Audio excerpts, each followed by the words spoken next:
Good morning. দিনটা ছিল 28শে ফেব্রুয়ারি, মানে সেদিন ছিল আমার বার্থডে। এবার আমার বার্থডে উপলক্ষে বাবান কী করেছিল, সবাইকে বলেছিল যে যেহেতু ওর বার্থডে তাহলে সবাই মিলে কি কোনো একটা জায়গায় পুজো দেওয়া যায়। আর পুজো মানে এখনকার বড় মাকে না পুজো দিলে মনে হয় কাউকে পুজো দেওয়া হয় না। তাই জন্য কী করেছিলাম, আমরা সবাই মিলে বড়মার কাছে যাবো বলে ঠিক করেছিলাম। যেমন কথা তেমন কাজ। তো আমরা বেরিয়েছিলাম প্রায় 7টা 14 ট্রেনটায়। 7টা 14 সবাই মিলে স্টেশনে এসে মানে স্টেশনে চলে এসেছিলাম। স্টেশনে চলে আসার পর মানে সবাই মিলে এক জায়গায় জড়ো হয়ে কিছু ক্লিপ নিচ্ছিলাম, কিন্তু ভয়েসগুলোতে এত নয়েজ এসছে যার জন্য পুরো ভয়েসগুলোই আমি কেটে দিতে হয়েছে আমাকে। কিছু করার নেই, নাহলে ভয়েসে অনেক কিছু বলা হয়েছে। সবাই মিলে মানে মামনি বলেছে, বেশি মামনি বলেছে, তারপরে বাবান বলেছে, তারপর আমরা সবাই মিলে বলেছি।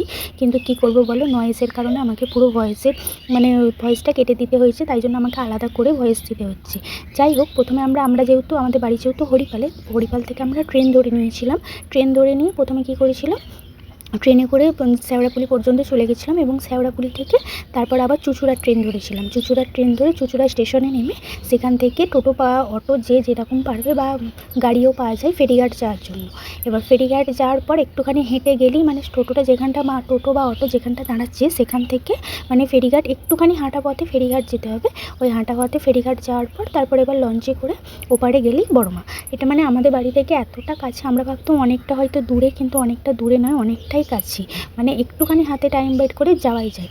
আর যেহেতু সেদিন সবারই মানে কোনো না কোনো কাজ ছিল না, আর বাবা না ছুটি নিয়েছিল, তো যার কারণে আমরা সবাই মিলে গেছিলাম। প্রথমেই যাবো বলে ঠিক হয়েছিল, মানে আমরা 4 জন, কিন্তু সবাই শোনার পর যেই শুনছে বড়মার কাছে যাবে তার জন্য সবাই কী করছিল, যাচ্ছিল।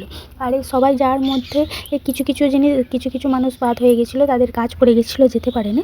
যাই হোক, আমরা এই কজন মিলে গেছিলাম। আমরা কজন বলতে মোট 13 জন আমরা গেছিলাম। আমরা যে কজন মেম্বার ছিলাম 13 জন। তারপর আমরা লঞ্চ ঘাটে চলে এসেছিলাম। লঞ্চ ঘাটে এসে টিকিট কেটে নিয়েছিলাম। এখানে টিকিটের দাম নিয়েছিল 8 টাকা করে পার হেড। এবার যে কোনো বাচ্চা যদি সে 3 বছরের বেশি বড় হয় তখন তার টিকিট কাটতে হবে, ওই জন্য আমাদের সোনার টিকিট কাটতে হয়েছিল। তারপর যেহেতু ফেরিঘাটের টিকিট কাটছিল দিদিরা, তাই জন্য আমরা এখানে সবাই মিলে দাঁড়িয়েছিলাম। আর এখানে বাবান ক্লিপগুলো নিচ্ছিল। আমার বেশিরভাগ ফোনটা বাবানের কাছে ছিল, আর ও ক্লিপগুলো ওই বেশিরভাগ নিয়েছিল। আমি খুব কম নিয়েছি, কারণ ওকে বলেই দিয়েছিলাম যে আজকে তুমি সব ক্লিপগুলো নেবে, তার জন্য ওর গোটা দায়িত্বটাই ওর উপর দিয়ে দিয়েছিলাম। দেন আমরা চলে এসেছিলাম লঞ্চ ঘাটেতে এসে মানে এখানে বাবান বলছে যে এখানে আমরা বড়মার কাছে পুজো দিতে যাচ্ছি, আর আজকে যেহেতু মুনুর বার্থডে ছিল তার জন্য আমরা মুনুকে নিয়ে সবাই মিলে যাচ্ছি। এটা বলাতে সবাই মিলে হো হো করে হেসে উঠেছিল, কিন্তু এত নয়েজের কারণে আমি ক্লিপগুলো কেটে দিয়েছি। মানে এখানে সবার ভয়েস আছে, সবাই কিছু না কিছু বলছিল, কিন্তু কি করব বলো, নয়েজের কারণে আমাকে সব কিছু কেটে দিতে হয়েছিল। দেন আমরা টিকিট কাটা সবার হয়ে গেছিলো। তারপর আমরা সবাই মিলে কী করবো, লঞ্চে উঠবো বলে লঞ্চের কাছে যাচ্ছিলাম। আর লঞ্চটাও যেহেতু চলে এসেছিলো, আমি এই ফার্স্ট টাইম লঞ্চে উঠেছিলাম। এর আগে আমি কোথাও যাইনি যেখানে লঞ্চ চাপতে হয়েছিল, যার জন্য একটা ভালো লাগছিলো। আবার প্লাস হচ্ছে একটু ভয় করছিলো, কেন জানি না।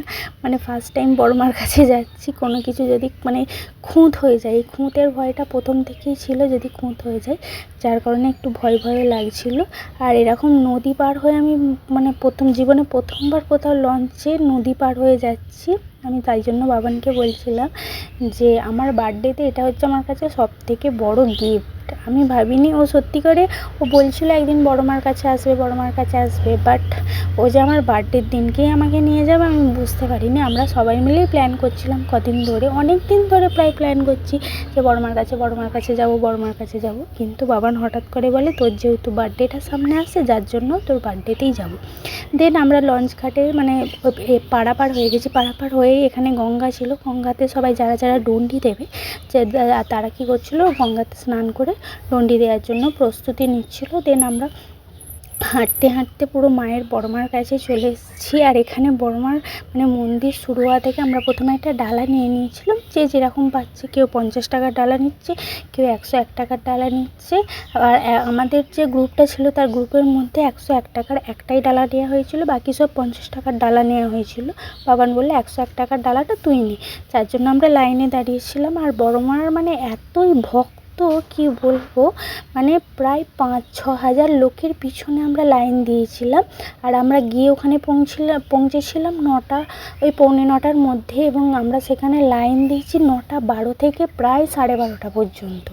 12:30 পর্যন্ত পুজো দেওয়ার জন্য লাইনে দাঁড়িয়েছি। আর আমরা লাইনে দাঁড়ানোর পাশে এখানে একটা পার্ক ছিল, ছোট পার্ক, মানে এখানে একটা জু টাইপের ছিল। এখানে অনেক ধরনের পশু পাখি ছিল, বেশি ছিল না কিন্তু ছিল। আর এখানে হচ্ছে এগুলো রাজহাঁস ছিল। এই রাজহাঁসগুলো দেখার জন্য সবাই দেখেছে, দিয়ে ভিডিও করেছে। আর এগুলো তো বাবান ক্লিপ নিয়েছে। আর আমি যখন যেখানে দাঁড়িয়েছি, যেখান থেকে মানে দাঁড়িয়ে আসছি, কিছুটা রাস্তা ছায়া পাচ্ছি, কিছুটা রাস্তা রোদ।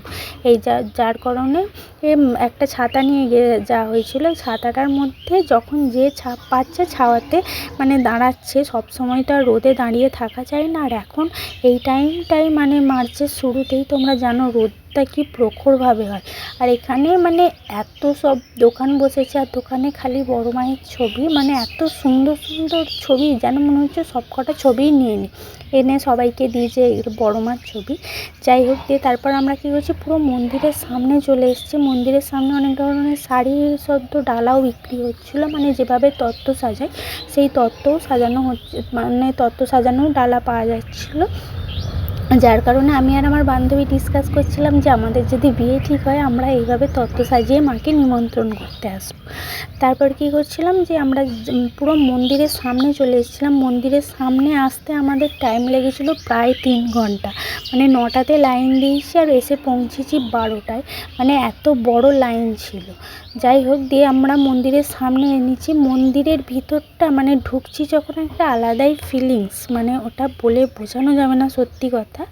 আর আমি দেখছিলাম যারাই মানে মন্দিরে ঢুকছে তাদের চোখে মানে জল থাকবে, কেন জানি না, মায়ের এতই মহিমা, মানে চোখে মানে সবার দেখছি চোখে জল কিছু না কিছু কারণে। আবার আমি নিজেও কেঁদে ফেলেছি মন্দিরের ভেতরে ঢুকে, কিন্তু কী কারণে কেঁদেছি আমি সেই কারণটা মাঝে মাঝে বুঝতে পারছিলাম না যে কী কারণে আমার চোখে জল আসছে। দিয়ে আমরা মন্দিরের ভিতরটায় ঢুকেছিলাম। এই ভিতরে ঢোকার সিস্টেমটা এত সুন্দর যে রেলিং দিয়ে আলাদা, মানে একটা লাইনে একজন করেই যাওয়া যাবে, মানে দুজন পাশাপাশি যাবে না। রেলিংগুলো এত সুন্দর করে করা হয়েছে, এটা সবথেকে ভালো। আমরা মানে আলোচনা করছিলাম যে এটা সবথেকে ভালো জিনিস, যে এরকম সরু সরু রেলিং করা আছে। এরকম সরু সরু রেলিং করা থাকলে কি বলো তো, লাইন ভাঙার কোনো ভয় নেই। যে অনুযায়ী লাইন দিয়ে আসছে প্রথম থেকে, সে অনুযায়ী মানে লাইন দিয়ে যাবে। এটা সবথেকে ভালো বিষয়। আর এরকম রেলিং প্রায় 10-12টা, তারও বেশি ছিল, কারণ আমরা পুরো পাক খেয়ে ঘুরে তারপর মায়ের কাছে যেতে পেরেছি। আর এই লাইনগুলোতে যাওয়ার সময় একটা ঘটনা হচ্ছে, সেটা হচ্ছে একটা মা তার বাচ্চাকে খুঁজে পায়নি, 10 বছর বয়সের বাচ্চা, মানে এত ভিড় হয়েছিল তার বাচ্চাটাকে খুঁজে পায়নি। কিন্তু আমরা সেই মুহূর্তে ওখানে গিয়ে তারপর আর জানা হয়নি যে মা তার বাচ্চাটাকে পেয়েছিল কিনা, কারণ ওখানে এত পুলিশ ছিল এবং পুলিশগুলো বেশিক্ষণ দাঁড়াতে দিচ্ছে না। এবং আমি একটা জিনিস খেয়াল করলাম, ওখানে যে পুরোহিতগুলো আছে, সেই পুরোহিতগুলো কী করছে, সবাই মানে সবার থেকে সব ডালা নিচ্ছে না, কিছু জনের ডালা নিচ্ছে, পুজো দিচ্ছে। আবার কিছু জনকে মানে পুজো না দিয়ে হয়তো ঠাকুর প্রণাম দর্শন করেই মানে চলে আসতে হচ্ছে, কারণ এত মানুষের ভিড়, মায়ের এত ভক্ত, মানে কোথায় থাকে। আমরা ফার্স্ট টাইম না গেলে জানতেই পারতাম না যে মায়ের মন্দিরে এত ভিড়।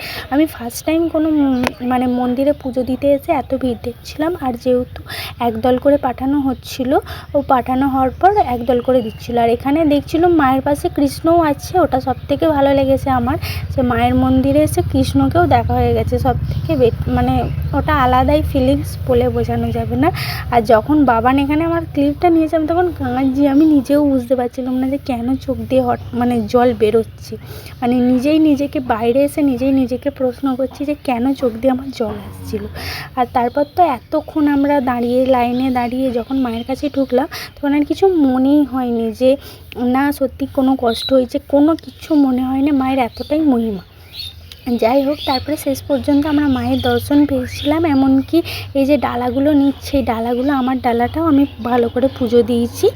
মানে এটাই সবথেকে মানে মনের দিক থেকে একটা শান্তি আলাদাই। যাই হোক, তোমরাও একবার করে বড় মার কাছে যেও। বড় মার কাছে গেলে মন আপনা থেকেই শান্ত হয়ে যাবে। যার যাই মানে কষ্ট হোক, একটু মায়ের কাছে গিয়ে বলো, অবশ্যই সমাধান পাবে। আমরা তো গিয়েছিলাম, আমরা কোনো কষ্ট নিয়ে যাইনি। আমরা মানে একটা মানে আমার জন্মদিন যেহেতু ছিল, তার কারণে গেছিলাম, কিন্তু কেউ মানে কোনো কষ্ট নিয়ে যায়নি। সবার জীবনেই তো কিছু না কিছু কষ্ট থাকে, অবশ্যই থাকে। কেউ মানে জীবনে প্রচুর সুখী এরকম কিছু নয়। যাই হোক, তোমরাও একবার করে যেও।